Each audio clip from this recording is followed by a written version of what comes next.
Boa noite, pessoal. Seja muito bem-vindo aqui à nossa live de profissional para profissional. É o nosso encontro aqui de toda sexta-feira, 7h30, para a gente poder conversar sobre atendimento clínico de crianças e adolescentes com TDAH. Essa live é uma live especial para quem é psicólogo, psicopedagogo, profissional que trabalha com criança e adolescente com TDAH. Essa live de sexta-feira é para você, tá bom? Seja muito bem-vindo, você que está entrando. Muito bom ter você aqui. Lembrando, gente, que toda quarta-feira, deixa eu só me ajeitar aqui um pouquinho. Toda quarta-feira nós temos o nosso Papo de Mãe TDAH, que é o nosso encontro, de toda quarta-feira, 7 horas, para a gente conversar sobre criação de filhos com TDAH. Sempre um tema relacionado à criação de filhos com TDAH, então é uma live direcionada para famílias, para mães de crianças e adolescentes com TDAH. E às sextas-feiras, no caso hoje, a gente tem a nossa live que é mais voltada para os profissionais, psicólogos, psicopedagogos, que atendem crianças e adolescentes com TDAH. E a gente vai conversar sempre sobre um tema relacionado ao atendimento clínico de crianças e adolescentes com TDAH. Oi, Ana, seja bem-vinda! Então, nosso encontro de sexta-feira vai ser sempre um encontro mais voltado para essa prática clínica, para esse atendimento clínico das crianças e adolescentes com TDAH, porque eu acredito que a gente precisa criar aí uma rede de profissionais que de fato entendam o que é o TDAH e saiba trabalhar com esse público, com essa clientela, com esse nicho, porque a gente tem visto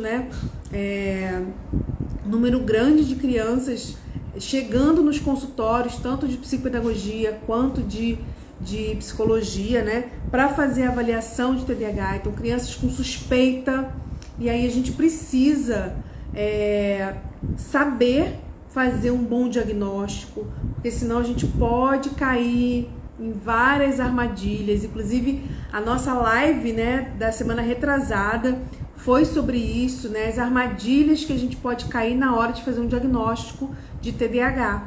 Então, se você não assistiu essa live, vai aqui no meu IGTV ou vai lá no meu canal do YouTube, Juliana Deodato, que tá lá essa live onde eu falo das armadilhas. E assim, gente, é muito fácil a gente cair em armadilha quando a gente não tem um conhecimento um pouco mais aprofundado sobre TDAH, Então, a gente tem recebido muitas crianças para fazer avaliação e, consequentemente, muitas crianças também para atendimento clínico, tanto na psicopedagogia quanto na psicologia.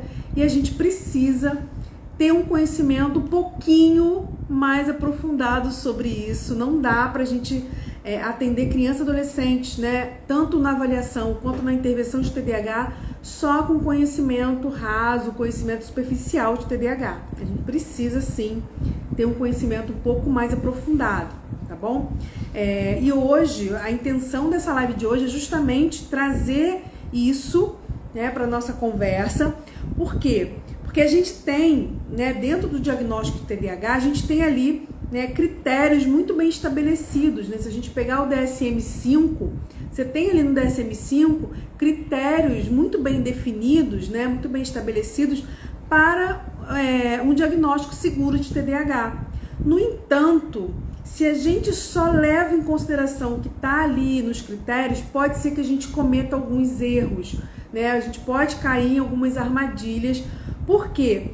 Porque alguns daqueles sintomas que estão relatados no DSM-5, eles podem estar presentes na criança, mas ter causas diferentes. E a gente precisa investigar isso de uma forma um pouco mais aprofundada. Então, entender do perfil neuropsicológico do TDAH é importante para todo mundo, não só para quem é psicólogo, principalmente quem é neuropsicólogo, mas também para quem é psicopedagogo. Porque eu não estou falando aqui de um perfil neuropsicológico que a gente vai identificar lá na avaliação neuropsicológica. Eu vou até falar um pouquinho mais para frente sobre isso. Mas é um perfil, de que existe um perfil e que esse perfil é justamente a causa dos sintomas que o TDAH apresenta. E quando a gente vai fazer um diagnóstico diferencial, né, quando a gente vai fazer uma avaliação e identificar se aqueles sintomas são característicos de um quadro de TDAH ou são sintomas característicos de um quadro de ansiedade ou de um quadro de depressão ou de um TOD, enfim, de uma série, né, de outros transtornos, a gente pode fazer diagnóstico diferencial de TDAH de cerca de 18 transtornos diferentes, que têm sintomas parecidos, né? E se a gente não vai lá no cerne da questão, a gente pode realmente se confundir. Então, o fato de uma criança estar apresentando, né, uma hiperatividade, o fato da criança estar apresentando impulsividade, dificuldade para prestar atenção na sala de aula e tudo mais, isso não quer dizer necessariamente que ela tem TDAH, né? Então, até a Ana colocou que ela concorda, né, porque os sintomas são muito parecidos, e de fato. Agora, o que está por trás disso, né? O que está causando, vamos dizer assim, né, em termos neurológicos, né, neurocognitivos, esses sintomas. E é isso que a gente vai falar hoje, nessa live, onde a gente vai discutir sobre o perfil neuropsicológico. E como eu falei, não é uma live voltada para neuropsicólogos, tá? Eu não vou entrar na avaliação neuropsicológica aqui. Eu vou trazer um perfil mais amplo para que a gente entenda de uma forma mais ampla. E aí, né, tanto psicólogos quanto psicopedagogos e até as mães que estão entrando aqui, né, eu já vi que entrou mãe aqui, possam entender que existe sim um conjunto de critérios, né, que definem, né, o que é o TDAH, mas esses critérios eles têm algumas tem algumas especificidades que a gente precisa ter atenção, tá? Então, uma criança, por exemplo, ela pode ter uma dificuldade atencional por várias questões. E aí a gente precisa investigar o que está gerando aquela dificuldade, né? Por que o meu filho ele não está conseguindo seguir regras? Qual é o que está por trás disso, né? É uma oposição deliberada a cumprimento de regras? É uma criança que ela não consegue se engajar em atividades que para elas não fazem sentido? É uma criança que tem dificuldade de trazer à memória aquela regra quando ela precisa ser executada? É uma criança que quando ela vai executar a regra, ela se perde no como ela vai fazer isso? Então a gente precisa entender, porque cada comportamento ele tem ali várias funções diferentes, né? E cada função pode estar indicando um perfil diferente, ok? Então é importante que a gente entenda isso na nossa avaliação, tá? Então vamos lá, o pessoal tá entrando, eu fiz uma introdução aqui, quase que uma live, mas é só pra gente entender que esse tema, né, é importante e a gente precisa, né? Você que é psicóloga que está entrando aqui, você que é psicopedagoga, buscar, né, artigos, né, materiais que tragam informações, né, que tragam conhecimento um pouquinho mais aprofundado sobre esse perfil neuropsicológico, tá? Porque a gente precisa sair um pouco desse senso comum, né, desse conhecimento raso, que muitas vezes pode nos colocar em situações de um equívoco na nossa avaliação, tá bom?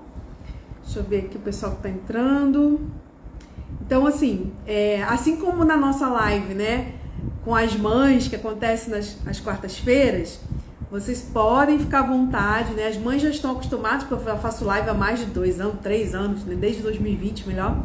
Então, desde de 2020 que eu faço live com as mães, então as mães já estão acostumadas a interagir comigo aqui, né? As psicólogas, psicopedagogas, profissionais estão um pouquinho tímidas, porque a gente está começando, né, agora, esse ano, então... mas se você tiver dúvida...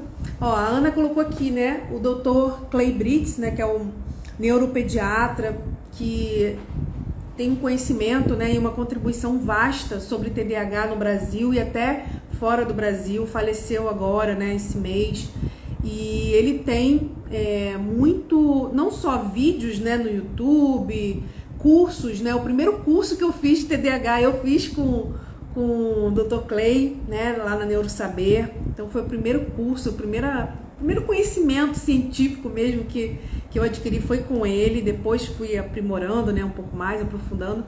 E ele, no outro dia, né, do falecimento dele, saiu um artigo científico que ele escreveu com a filha, né, sobre TDAH, e fala também um pouquinho sobre isso, né? Depois até posso disponibilizar para quem quiser esse artigo. Eu vou colocar lá no meu grupo do Telegram, que é um grupo voltado para profissionais que atendem crianças e adolescentes com TDAH. Então, se você é profissional, quer participar do nosso grupo, é só você acessar o link da minha bio, tem lá um menuzinho, né? E nesse menu tem um link para você entrar no nosso canal do Telegram, que eu vou disponibilizar o artigo lá, tá? Tanto esse do Dr. Clay, que a Ana lembrou aqui, que é o último artigo que ele escreveu, quanto um artigo do Luiz Augusto Rode, eu estava confundindo aqui, que fala sobre o perfil neuropsicológico TDAH, que também é muito bom e é um profissional de referência nacional e internacional, né? Participou aí da elaboração do DSM-5, agora da revisão do DSM-5-TR, então é um profissional que a gente pode confiar, né, nas suas pesquisas, nos seus textos, né, nos seus artigos, ok? Então vamos lá. Então, como eu comecei falando, né, o TDAH, o diagnóstico TDAH, ele é baseado em critérios muito bem estabelecidos. Então, se você pegar lá o DSM-5 ou o CID-11, né, que são sistemas classificatórios, né, manuais classificatórios, né, de doenças, de transtornos mentais, você pegando lá o DSM-5, por exemplo, que é o que a gente mais usa, né, você tem lá muito bem definido, né, os critérios de diagnóstico do TDAH. E a gente sabe que dentro desses critérios, né, a gente percebe que o TDAH ele tem como característica principal a presença de 3 grandes sintomas, ou 3 grupos de sintomas, que é a desatenção, a hiperatividade e a impulsividade. Então, dentro desses 3 grandes grupos de sintomas, a gente tem lá os critérios diagnósticos do TDAH. E dependendo do número de itens, né, de cada critério, a criança, o adolescente ou adulto preenche, ele pode ser diagnosticado ou não com TDAH. É claro que a gente não faz diagnóstico de TDAH só fazendo checklist de sintomas, não é assim, tá? Mas é um norteador para a nossa avaliação e para o nosso diagnóstico. Então, o TDAH ele é caracterizado pela presença da desatenção, hiperatividade ou impulsividade em níveis que podem variar de pessoa para pessoa. Mas a presença da desatenção, da hiperatividade e da impulsividade, ela aparece, né, na criança, no adolescente, num nível muito mais frequente e intenso do que a média da população daquela idade. Então, assim, se eu for falar critério diagnóstico TDAH aqui, possivelmente todas nós vamos falar: eu acho que eu tenho TDAH, eu também tenho isso, eu tenho esses sintomas. Porque, na verdade, o diagnóstico de TDAH ele é um diagnóstico dimensional. E o que é o diagnóstico dimensional? É um diagnóstico que vai avaliar a dimensão que os sintomas estão presentes na vida da pessoa e o grau de prejuízo que esses sintomas estão trazendo para a vida daquela pessoa, tá? Então, não é a mesma coisa de dizer eu tenho ou não tenho, né? Então, por exemplo, diabetes. Eu tenho diabetes ou não tenho diabetes, né? Eu tenho pressão alta ou não tenho pressão alta. No TDAH, todo mundo tem algum nível de desatenção, de hiperatividade e impulsividade na vida, né? Uns mais, outros menos, mas todos nós temos em algum momento da nossa vida, né, ou em alguma área da nossa vida, um pouco desses 3 grandes sintomas. Mas esses 3 grandes sintomas aparecem na nossa vida de uma forma que não traz um impacto tão grande, tão frequente e tão intenso quanto quem tem TDAH. Então, o nível de desatenção, de hiperatividade e impulsividade, para ser considerado TDAH, é um nível que tem uma frequência e uma intensidade muito significativamente, né, maior que a média da idade da pessoa e que traz prejuízos significativos para a vida dela, tá? Então a gente precisa ter isso em mente, porque não basta só ter uma desatenção, né? Não basta só ser um pouco mais agitado ou não basta só ser um pouco mais impulsivo. Isso tem que ter uma frequência e uma intensidade significativa e trazer prejuízos, né, para a vida da pessoa, tá? Apesar de não fazer parte dos critérios diagnósticos, algumas características a gente precisa levar em consideração quando a gente vai fazer a avaliação. Por exemplo, desregulação emocional, né? A labilidade emocional não faz parte do critério diagnóstico TDAH, mas a gente sabe que muitas crianças e adolescentes e até adultos com TDAH apresentam dificuldade na regulação emocional. Então, é uma característica, né, que não está lá dentro dos critérios diagnósticos do DSM-5 nem do CID-11, mas que a gente precisa levar em consideração quando a gente vai fazer a avaliação, ok? Então não é só porque tem desregulação emocional que vai ter TDAH, mas a gente precisa avaliar. É uma criança que tem lá, preenche os critérios diagnósticos lá de desatenção, hiperatividade e impulsividade. Além disso, é uma criança que tem uma desregulação emocional intensa, né, e frequente. É uma criança que apresenta dificuldade nas habilidades sociais.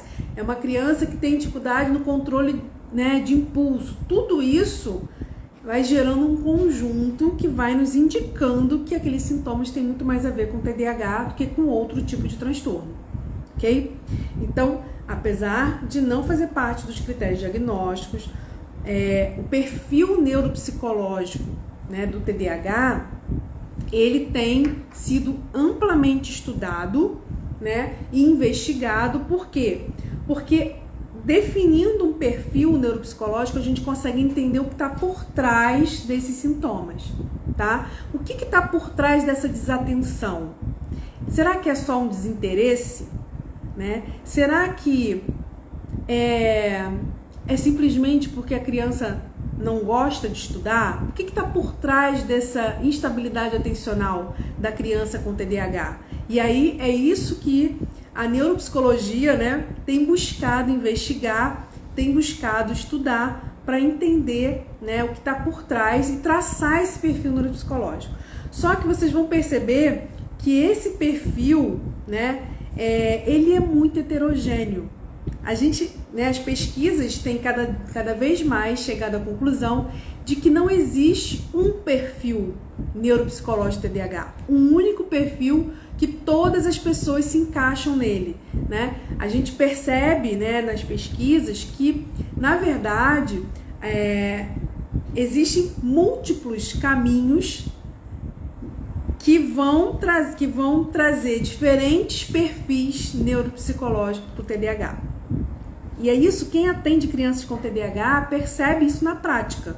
Por quê? Porque se você tem 2 pacientes com TDAH no seu consultório, você com certeza já percebeu que, apesar deles terem ali alguns pontos em comum, eles têm perfis diferentes, eles têm características diferentes, eles têm ali dificuldades, habilidades diferentes, né, um do outro, e que a gente precisa levar em consideração. Por isso, a avaliação neuropsicológica, muitas vezes, ela mapeia ali, né, as funções cognitivas, as funções executivas, mas não dá para a gente fechar um diagnóstico TDAH por uma avaliação neuropsicológica simplesmente, né? A avaliação do TDAH, ela continua sendo clínica, continua sendo uma avaliação clínica. A avaliação neuropsicológica, ela complementa a nossa avaliação clínica, mas ela não é uma avaliação de fechamento de diagnóstico, ok?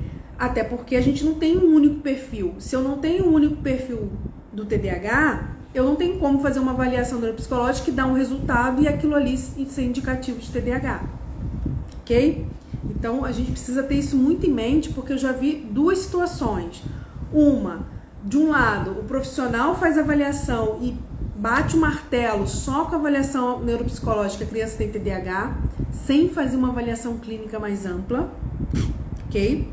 E já vi, por outro lado, também as famílias, né, irem fazer a avaliação neuropsicológica, pegar aquele resultado e não procurarem outros profissionais, né, para complementar aquela avaliação.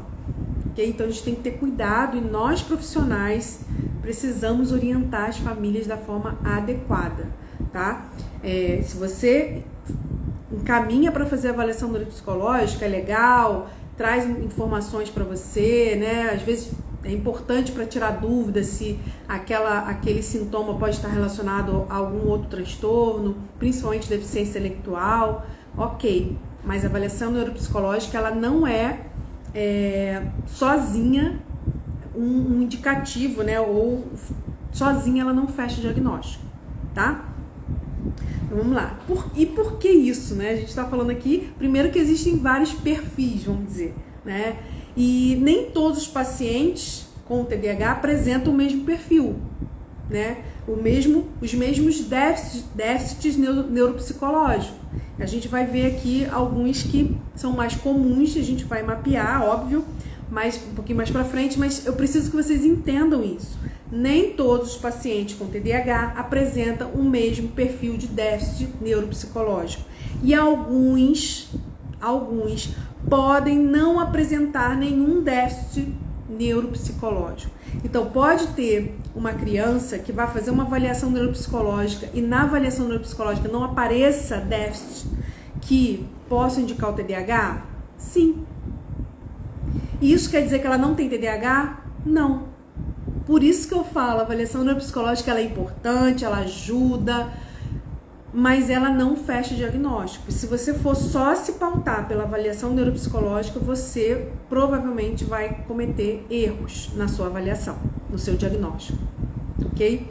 Então, assim como nem todas as pessoas com TDAH vão ter o mesmo perfil neuropsicológico, né? Algumas pessoas com TDAH não vão apresentar esses déficits, ok? E a gente tem que entender isso e ampliar o nosso olhar, ampliar a nossa avaliação e tornar essa avaliação cada vez mais clínica. O que é uma avaliação clínica? É uma avaliação baseada em coleta de dados, coleta de informações, observação, ok? E que essa coleta de informações ela envolva pelo menos 2 ambientes da criança ou 2 áreas da vida dessa criança, tá? Porque faz parte do critério diagnóstico a criança ter os sintomas e pelo menos 2 ambientes diferentes ou 2 áreas diferentes da vida dela, ok?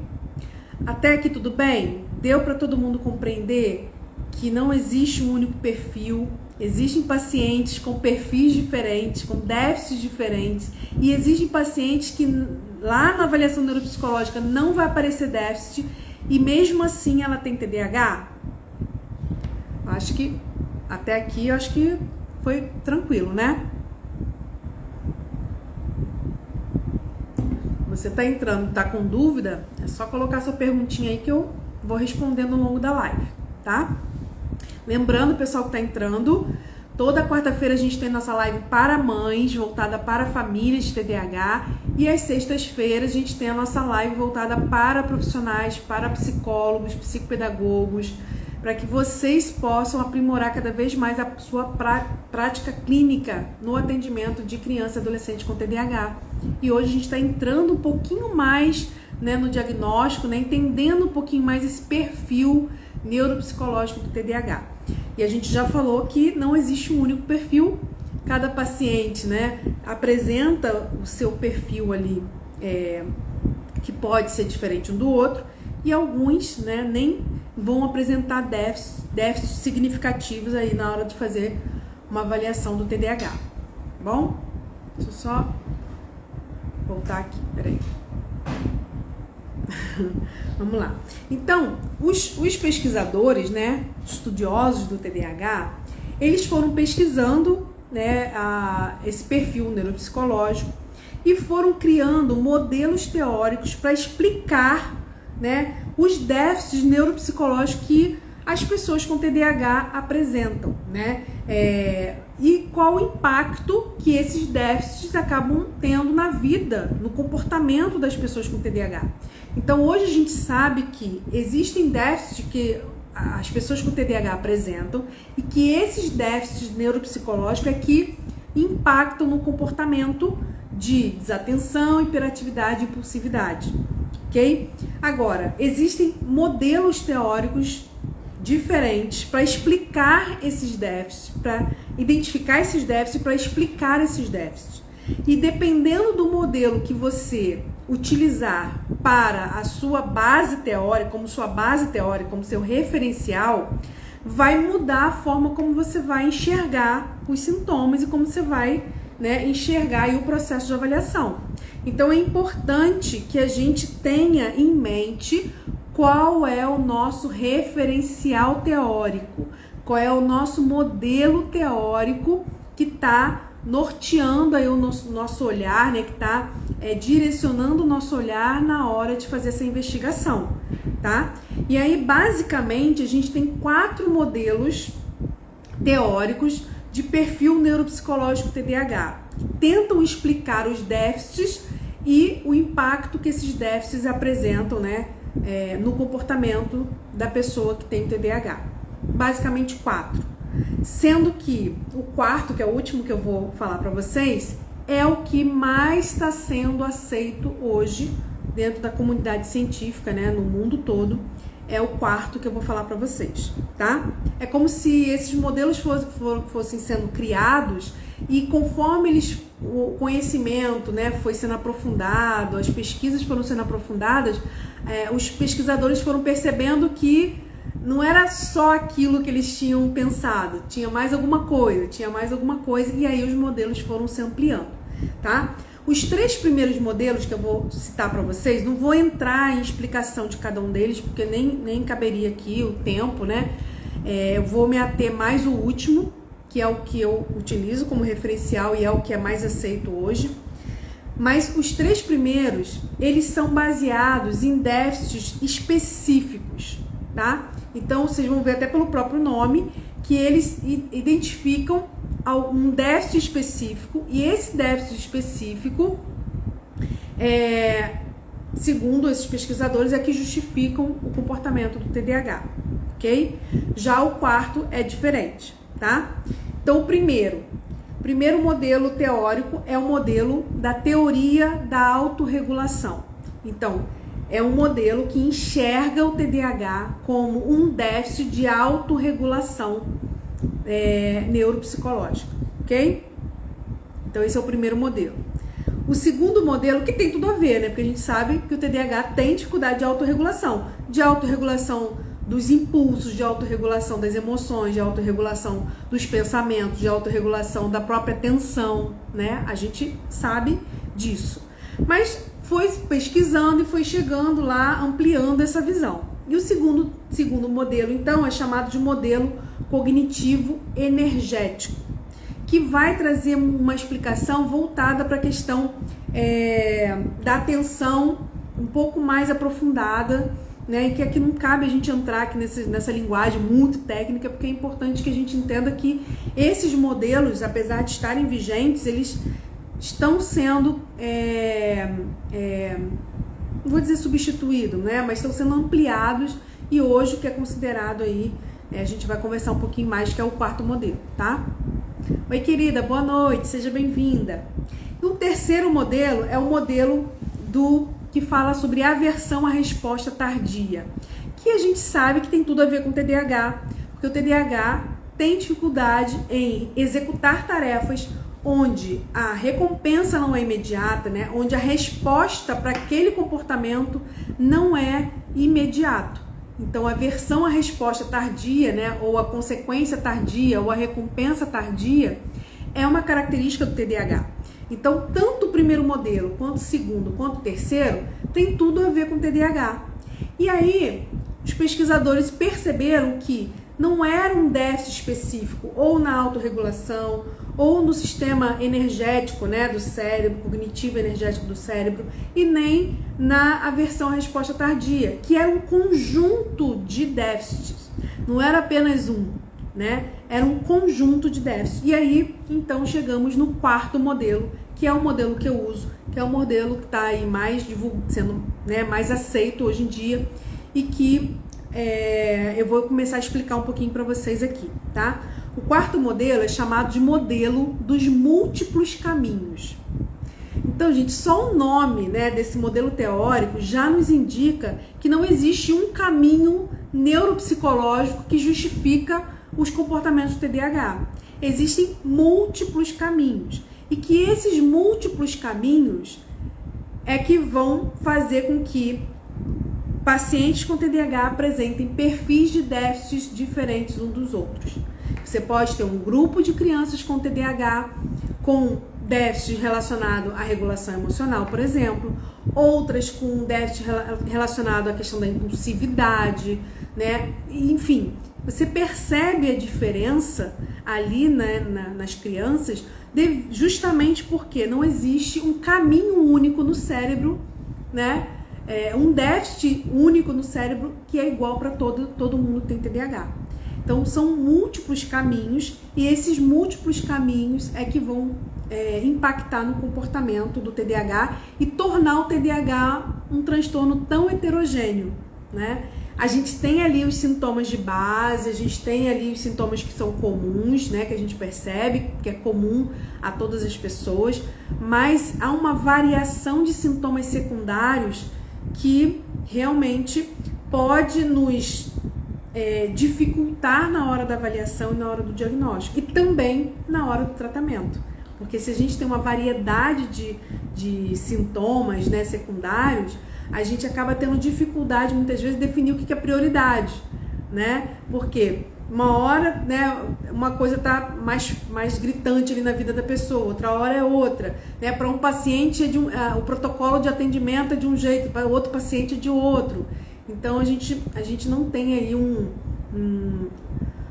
apesar de existirem protocolos de atendimento TDAH, né, não há uma uniformidade. Então eu não faço um plano de intervenção igual para todos os meus pacientes.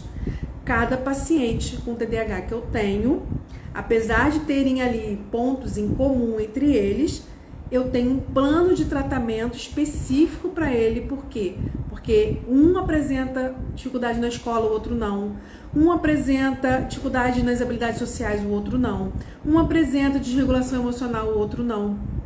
Então a gente não tem um único perfil, então não dá para fazer um único plano de ação, né, um plano de intervenção para todo mundo, ok? Então o modelo de múltiplos caminhos, ele vai trabalhar com 3 grandes déficits neuropsicológicos, tá? Eu tô falando a palavra déficit, mas é uma palavra difícil de falar, né? Parece que a gente tá falando errado.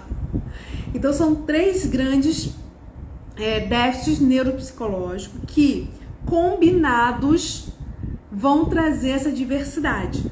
Por que combinados? Porque são 3 déficits que cada pessoa vai apresentar esses déficits em intensidades e de forma combinada, de formas diferentes, tá? Tem pessoas que têm um desses déficits mais do que o outro, né? Então dá uma variedade muito grande dentro do próprio transtorno, dentro do próprio TDAH, porque há uma combinação que diferencia, né, uma pessoa da outra no nível e intensidade que esses déficits estão presentes em cada pessoa, ok?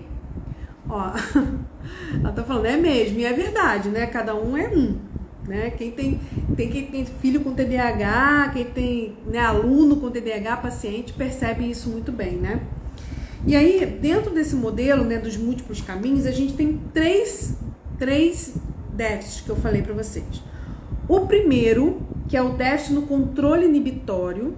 Gente, eu vou explicar um pouquinho mais sobre esse déficit, porque esse déficit do controle inibitório é um consenso entre os pesquisadores do mundo todos, independente do modelo teórico que eles usam, né? Todos os pesquisadores já chegaram à conclusão de que o TDAH tem a ver com o déficit no controle inibitório. E o que é controle inibitório? Controle inibitório é uma função executiva do nosso cérebro. E a gente sabe que, né, o cérebro TDAH, ele tem uma imaturidade no desenvolvimento, né, desse cérebro.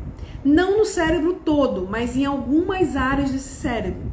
principalmente o lóbulo pré-frontal, que é essa área aqui, né, atrás da nossa testa, que é a área responsável pelas funções executivas.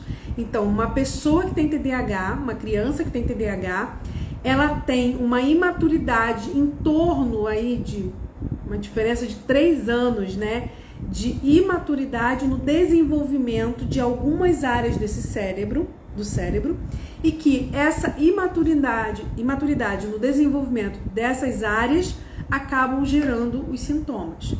E uma dessas áreas, que é a área frontal aqui, né, pré-frontal, é responsável pelas funções executivas. Então, crianças com TDAH apresentam um atraso no desenvolvimento das funções executivas em relação às crianças da mesma idade.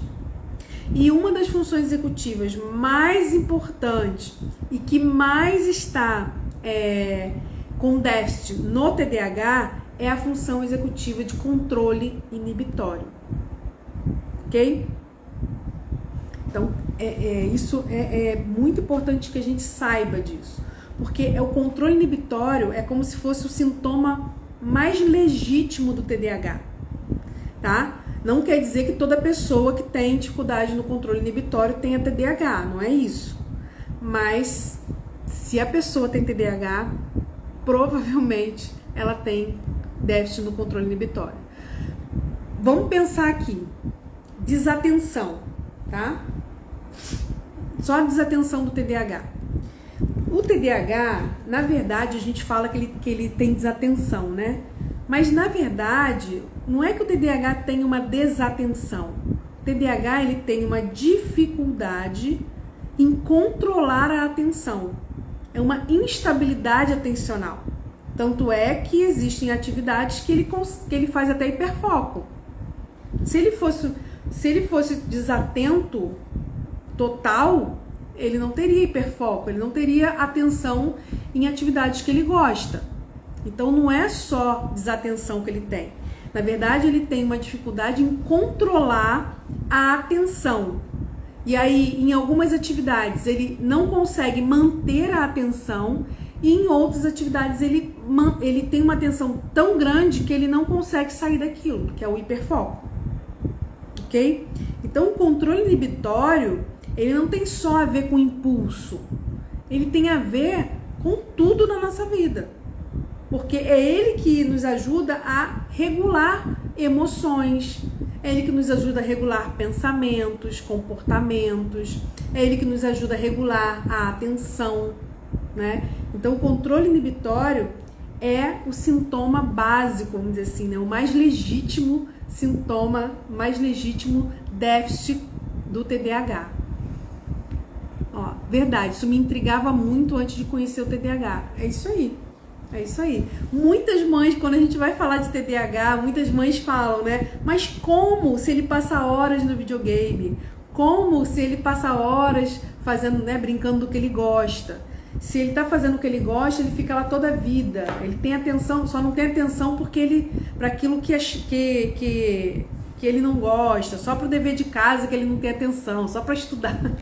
E é muito complicado as mães entenderem isso. E realmente, né? Só que quando a gente explica para as mães que não é que ele tem desatenção total, mas esse controle atencional não está regulado, né? Porque ele tem um déficit no controle inibitório. Então, por exemplo, se uma criança com TDAH tem déficit no controle inibitório, se ele está aqui prestando atenção no que a professora está explicando e começa a ter outros estímulos na sala, ele não consegue inibir esses outros estímulos e focar só na professora. Ele não consegue fazer isso. Então, tudo vai chamar a atenção dele ao mesmo tempo. Por quê? Porque ele tem dificuldade no controle inibitório de estímulos que são irrelevantes naquele momento. Ok? Então, o controle inibitório está presente em tudo da nossa vida, tá? Mas daqui a pouquinho eu explico melhor ele. Então, déficit no controle inibitório é né, que faz parte desse modelo. O segundo é aversão à resposta tardia. E o que é aversão à resposta tardia? Então você que atende crianças com TDAH, faz avaliação, né? Presta atenção nisso. São crianças que têm dificuldade, na verdade ela tem uma aversão, né? Ela tem dificuldade de engajamento em tarefas, em atividades onde a resposta não é imediata, onde a recompensa não é imediata, onde a consequência daquilo que ela está fazendo não é imediato. Então ela tem dificuldade. Olha o nome, gente, aversão à resposta tardia. Então não é qualquer criança que tem dificuldade de fazer alguma coisa que não vai ter um ganho na hora. Porque isso é característica de criança. Criança tem, geralmente, quando não é recompensa imediata, ela tem uma tendência, né, a querer fugir. Isso é característica de criança. Mas o TDAH, isso é muito gritante. Eles realmente, por mais que eles se esforcem, por mais que a gente conscientize, eles têm muita dificuldade de se engajar em tarefas que não tem ali, né, uma resposta imediata, uma consequência imediata, uma recompensa imediata, tá? E se esse cérebro, TDAH, tem aversão a atividades que tem uma resposta, né, tardia, não adianta a gente querer que ele dê conta disso sem que a gente entre com uma estratégia de reforço positivo. A estratégia de reforço positivo para o TDAH, ela é essencial, porque é ela que vai dar o gás para a criança conseguir se engajar nas tarefas que a resposta, né, a consequência, né, o benefício vai ser mais na frente. Por exemplo, a criança tem que estudar hoje, porque ela vai fazer uma prova amanhã, e aí a nota vai sair semana que vem, e se ela tirar uma boa nota, ela vai ser aprovada.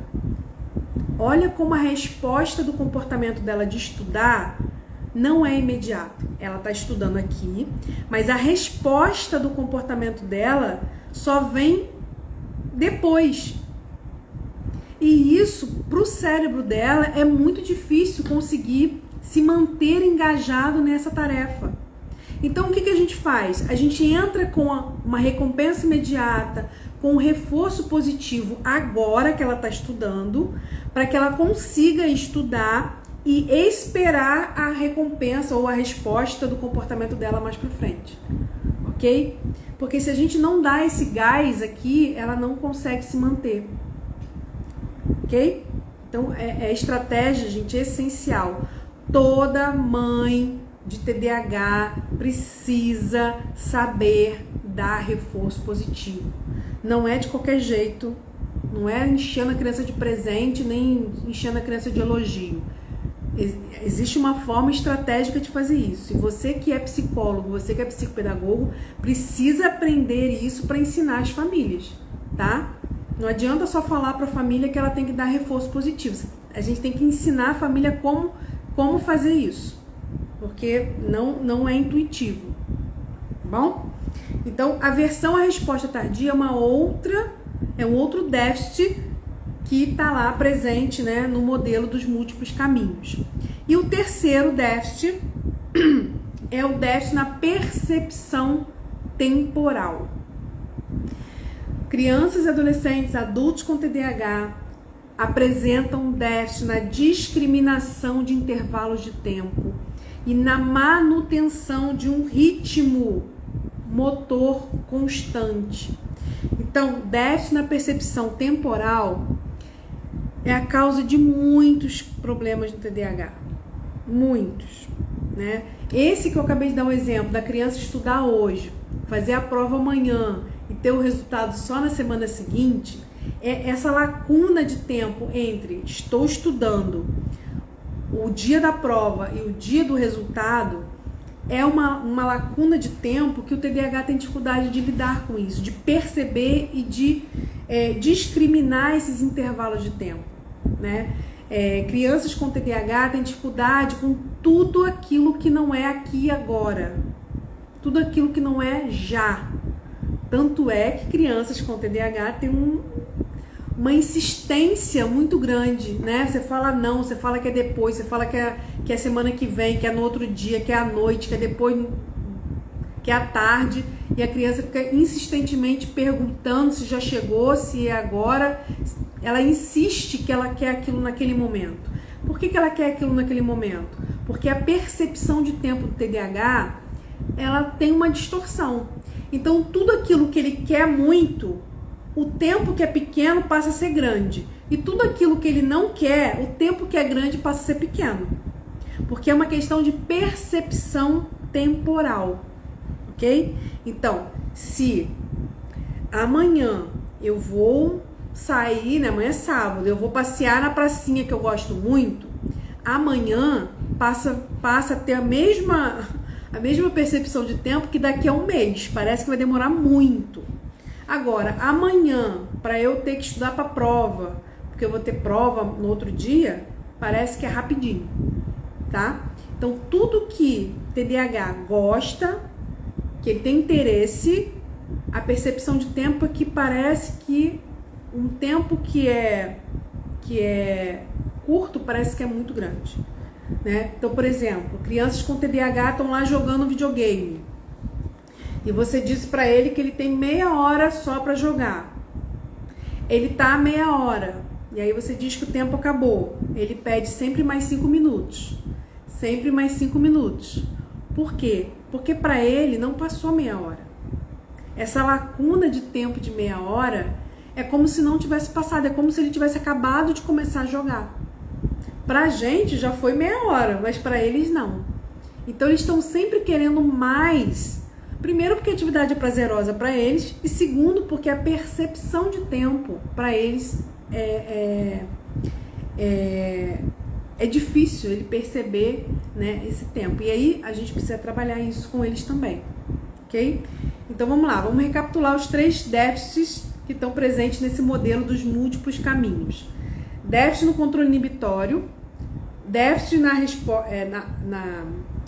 percepção temporal e aversão à resposta tardia. Então, você psicóloga, você psicopedagoga, está avaliando uma criança com TDAH, além dos sintomas, né, de desatenção, hiperatividade, impulsividade, você tem que perceber por trás desses sintomas se há esses 3 déficits. Déficit no controle inibitório, déficit na percepção temporal e aversão à resposta tardia. São crianças que têm muita dificuldade, não é simplesmente uma resistência ou porque ela não gosta, porque ela não quer. Ela tem realmente uma dificuldade de se engajar em tarefas onde a recompensa não é imediata. E perceber esse tempo de passagem entre o que ela está executando e a consequência que ela vai ter do comportamento dela, tá? E com isso, por ela ter essa dificuldade de percepção de tempo, por ela ter essa dificuldade de esperar uma resposta que vai demorar um pouco mais, ela não consegue controlar o comportamento dela para se engajar naquela tarefa, ok? Então, são 3 déficits que aparecem em conjuntos e um potencializa o outro, tá? Deixa eu ver se tem alguma outra coisa importante aqui para falar para vocês.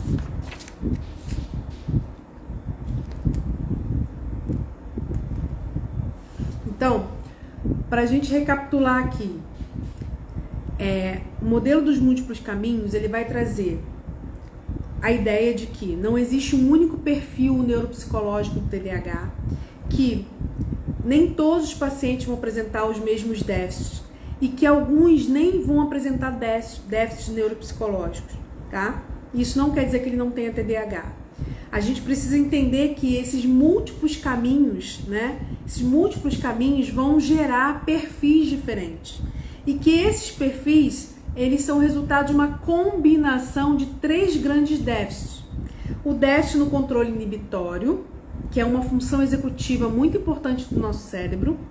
A aversão à resposta tardia, que é uma dificuldade da gente ter um comportamento hoje que só vai ter uma resposta, uma consequência, uma recompensa mais para frente. E um déficit na percepção temporal. Então, déficit na discriminação de intervalos de tempo e na percepção temporal. Então, tudo para o TDAH acaba sendo aqui e agora. O que vem depois, para ele, vai demorar muito para chegar, dá tempo de fazer, e ele só vai se dar conta de que ele precisa executar aquela tarefa, só vai se dar conta que ele precisa realizar aquilo que ele tem que realizar quando aquela atividade chegar no hoje, chegar no aqui e agora, ok? Então a gente tem esses 3 déficits combinados, gerando aí vários perfis diferentes de TDAH. O que é importante para a gente quando está fazendo a avaliação é identificar que uma criança com TDAH, ela tem dificuldade de restringir o seu comportamento, restringir o seu impulso, restringir a sua atenção, ok? Então, restringir comportamento, a gente pensa na hiperatividade, restringir a sua atenção, focar a sua atenção, direcionar a sua atenção, restringir a sua impulsividade para conseguir permanecer em tarefas ou em uma meta que vai ter uma consequência tardia. Então, resumindo, né? São crianças e adolescentes que têm dificuldade de autocontrole do seu comportamento, das suas emoções, da sua atenção, da sua impulsividade, né? Para que ele consiga se manter numa meta que vai ter uma recompensa tardia. Agora, me diz uma coisa, queria que vocês me respondessem aqui. A maioria, né? A maioria das coisas que a gente faz na nossa vida, a recompensa, ela não é imediata. A maioria das coisas que a gente faz na nossa vida, a recompensa não é imediata. E não só na vida do adulto, né? Então, por exemplo, eu trabalho o mês todo, vamos dizer que você trabalha lá, né? Eu, por exemplo, trabalho em escola. Estou contratada lá na escola. Então, eu trabalho o mês todo para ter a recompensa do meu salário no final do mês. Então, eu tenho que me manter engajada no meu trabalho, acordar cedo para não chegar atrasada, não faltar, ter uma boa produtividade no meu trabalho durante o mês inteiro, para só no final do mês eu ter a recompensa que é o meu salário. Então, a maioria das coisas da nossa vida, a recompensa ou a consequência do nosso comportamento, ela não é imediata. E na vida da criança, não é diferente. Por isso que a criança com TDAH, ela gosta tanto de brincar, ela gosta tanto de jogar videogame, ela gosta tanto do celular. Por quê? Porque são atividades que ela tem consequência, ela tem uma recompensa imediata. Quando ela está brincando, o prazer que ela sente na brincadeira é imediato. Quando ela está jogando, o prazer que ela sente na hora do jogo, os pontos que ela ganha, as fases que ela passa, é a recompensa imediata. Entende? Por isso que é tão difícil a gente conseguir concorrer com essas atividades. Porque são atividades que trazem uma recompensa imediata para a criança. E aí, gente, realmente é uma concorrência desleal. Você querer que a criança dê conta do dever de casa, por exemplo, e deixar de jogar videogame para fazer o dever de casa. E você querer que ela faça isso com o maior prazer do mundo. Ela só vai se engajar nas tarefas que não tem recompensa imediata, que não tem para ela prazer, né? Motivação interna, prazer naquele momento de realização. Ela só vai se engajar naquilo quando ela começar a perceber consequência imediata do comportamento dela. Por isso a gente sempre associa uma atividade chata, uma atividade monótona, uma atividade que é difícil de engajamento de uma criança com TDAH, com algo prazeroso ou com algo que vai motivar essa criança a estar ali. E não precisa ser algo presente, que a gente vai dar um presente para a criança. O reforço positivo, ele não é só algo que você compra e dá para alguém.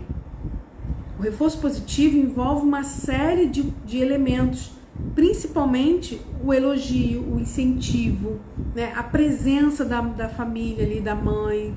Então, existem formas de você trazer um reforço positivo para aquelas tarefas que para ele é tão difícil, para que ele consiga realizar e você não ter tanta queda de braço toda vez que ele tiver que realizar aquela tarefa, tá?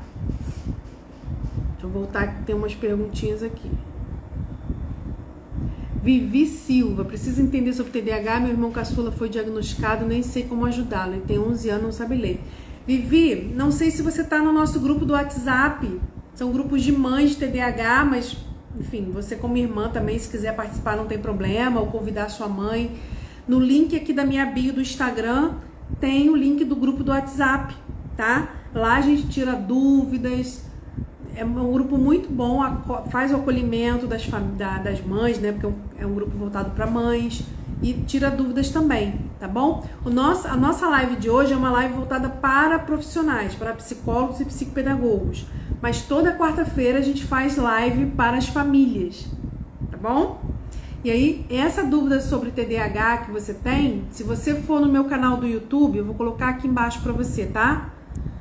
YouTube. Juliana Deodato. Se você for no meu canal do YouTube, você vai ver mais de 130, deve ter umas 150 por aí, lives sobre TDAH, e tem várias lives que explicam o que é o TDAH, como é que o TDAH funciona, tem lives que explicam sobre TDAH e dificuldade na leitura. Dá uma olhadinha lá que tem muita coisa lá para te ajudar, tá bom? E qualquer dúvida, você lá no grupo das mães, você pergunta para mim que a gente vai respondendo lá, tá?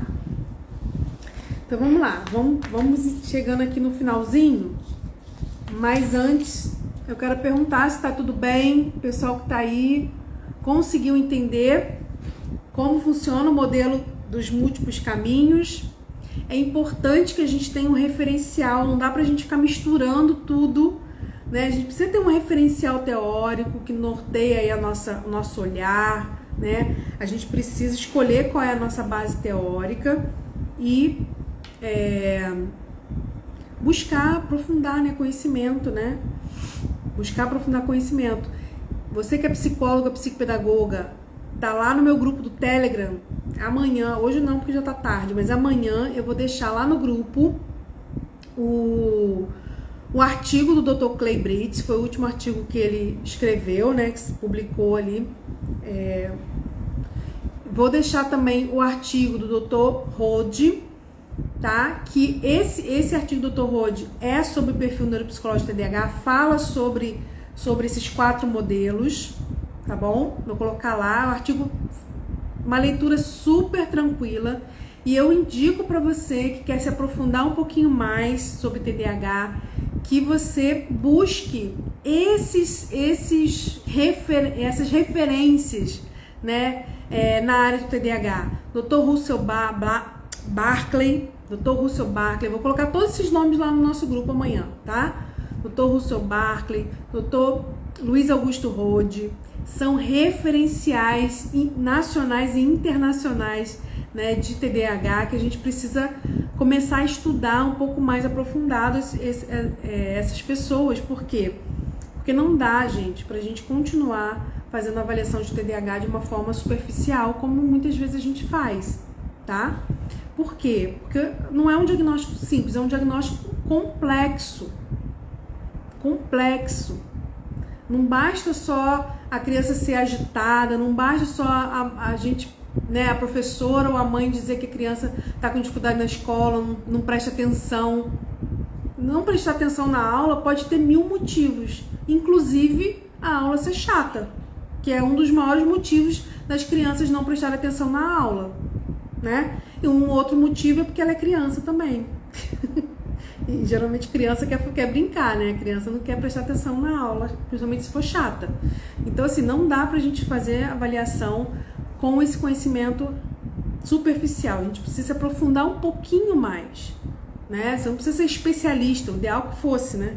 Mas você não precisa ser especialista no TDAH. Você só precisa ter um conhecimento um pouco mais aprofundado, até para que você se diferencie dos outros profissionais, né? Tem um diferencial e as pessoas começam a identificar em você uma referência nessa avaliação. Nós temos hoje um grande problema no Brasil relacionado, vou falar Brasil porque é o nosso país, tá? Mas isso não é só no Brasil não. Mas no Brasil nós temos um grande problema relacionado ao diagnóstico de TDAH. O problema é o seguinte: muitas pessoas que não têm TDAH estão tendo diagnóstico de TDAH. Isso é fato. Mas, ao mesmo tempo, muitas pessoas que não têm TDAH, aliás, que têm TDAH, não estão tendo diagnóstico. Então, a gente tem os dois problemas. Pessoas que não têm TDAH estão sendo diagnosticadas com TDAH e pessoas que têm TDAH não estão sendo diagnosticadas com TDAH. Então, a gente precisa realmente, né, ter esse cuidado, né, ter essa atenção. E eu vou dizer para vocês, quem tem um conhecimento um pouco mais aprofundado nessa área vai ter um diferencial de trabalho muito grande, tá? E as pessoas vão começar a encaminhar pacientes, indicar pacientes para você, porque vão ter confiança na sua avaliação. Ok? Ó, a Ana colocou aqui, ó, um amigo meu foi diagnosticado aos 40 anos, sofreu anos como depressivo, muito triste. Isso aí. Eu fiz uma avaliação, Ana, de um senhor de 80 anos. 80 anos. O que aconteceu com ele? Ele tem uma inteligência muito alta e essa inteligência dele meio que mascarou os sintomas, né? Então os sintomas dele eram muito mais comportamentais, mas ele sim foi um homem de sucesso profissional e tudo mais, e ele conseguiu vencer na vida, né, profissionalmente e tudo mais, apesar das dificuldades que ele enfrentou ao longo da vida, porque ele tinha realmente uma capacidade intelectual muito, muito grande, muito alta. Mas o que estava acontecendo? Por que ele veio fazer o diagnóstico, né, com 80 anos? 79 na época ele estava. Porque estava tendo muito problema com a esposa. Coisas do tipo desorganização, deixar a gaveta aberta, deixar coisas fora do lugar, etc. Que tem muito a ver com a desorganização do TDAH e que isso estava cansando, né, a esposa. Só que a esposa achava, por ser uma esposa muito certinha, achava que ele fazia isso meio de sacanagem, meio de propósito, sabe? Meio porque ele estava muito aí. E assim, não era, né? Então, com 80 anos, você imagina quantas coisas ele não passou, né? E muitas vezes ele até tinha, né, depressão, né? Porque o TDAH não tratado pode, né, gerar também uma depressão, né? Com problemas, né, que está relacionado à autoestima, etc, etc. Então, assim, a gente precisa ter um olhar, né? E eu tenho certeza, se você atende no consultório, tem certeza que já chegou alguma criança aí com suspeita de TDAH, né? E a gente precisa ficar atento, porque hoje em dia, porque muitas pessoas falam de TDAH na mídia, né? Enfim, tá lá no Big Brother Brasil, etc. E aí parece que é legal ter TDAH hoje em dia, né? Porque artista fulana de tal tem, enfim. Então hoje, muitas vezes a mãe, quando chega, né, no consultório com a criança para fazer uma avaliação, ela já chega quase que com um diagnóstico fechado na cabeça dela, porque alguém disse, porque a professora disse, porque ela mesma acha que tem TDAH, né? Ah, não presta atenção na aula, não conseguiu prestar atenção e não sei o quê. E não é isso, né? Não é só o fato de não prestar atenção, né? Eu, quando tem alguma coisa assim, tem situações que eu me desligo, não presto atenção, faço isso às vezes até meio intencional. E isso não quer dizer que eu tenho TDAH, né? Então a gente precisa aprofundar um pouco mais essa avaliação. E a gente vai toda sexta-feira se encontrar aqui, 19h30, para a gente conversar sobre um tema relacionado a atendimento clínico de criança e adolescente com TDAH. E a gente vai aprofundar esse nosso olhar, né? A gente tem conversado, a gente já falou sobre os principais erros do atendimento de crianças com TDAH, as armadilhas da avaliação. Hoje a gente está falando sobre perfil neuropsicológico. A gente vai falar mais para frente de outros temas relacionados a atendimento clínico e eu tenho certeza que juntas nós vamos aprimorar nossa prática clínica e atender cada vez melhor, né, esse público, né, essa clientela que é tão difícil, né? Eu acompanho lá mais de 280 mães lá no grupo do WhatsApp e eu vejo quanto elas sofrem, né? Para conseguir achar um profissional que realmente faça o trabalho legal, né, no TDAH, né, que tenha resultado. Então acho que vale a pena a gente investir nisso juntas, tá bom? Ana, obrigada, todo mundo que tá aqui, muito obrigada. Lembrando, você que é mãe de TDAH, quarta-feira nossa live 19 horas e toda sexta-feira nossa live aqui de profissionais, tá bom? Um beijo e até semana que vem. Ó, colocou, não sou profissional, sou mãe, mas foi muito esclarecedor pra mim. Aliás, todo o seu material Que bom que você gostou. Eu sei que é uma live para profissionais, mas eu tô tentando falar com a linguagem mais simples, explicar da forma mais didática possível, porque eu sei que tem muitas mães que entram aqui, né, para assistir junto com a gente. E a minha intenção não é falar linguagem rebuscada nem com psicólogo, nem com psicopedagogo. É realmente falar linguagem simples, para que todo mundo consiga compreender. E quem é mãe vai poder entender, né, e compreender melhor o seu filho. E quem é profissional vai poder entender também e usar nos seus atendimentos, tá? Então, um beijo para vocês e até a próxima semana. Tchau, tchau, pessoal!